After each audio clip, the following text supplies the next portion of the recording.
বেশ ভালো লাগছে। আজকে সেজে নিজেকে নিজের যে এত ভালো লাগছিল কি বলবো। হয়েছে চল এবার যাই। জীবনে এই প্রথম 1 ঘন্টা ধরে সাজলাম আমি শপিং করব বলে। তো আমি চলে গেছিলাম শ্যামবাজারে, আমি আর আমার রুমমেট।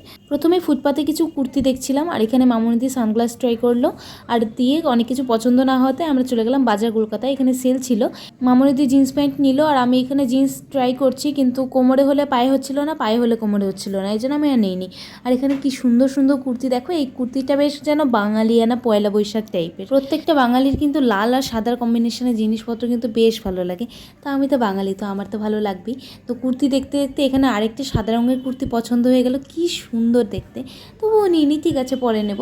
আর এখানে মামুনিদি বিলিং কাউন্টারে দাঁড়িয়েছে। তারপরে আমরা বেরিয়ে আমার এক পুরনো রুমমেটের সাথে দেখা হয়ে গেল। তো কি আনন্দ, অনেকদিন পরে দেখা হলো। শপিং করতে করতে অনেক খিদে পেয়ে গেছিলো, আর বেশ গরম পড়েছিল বলে একটু ভাবলাম যে লাস্সি খেয়ে নিই।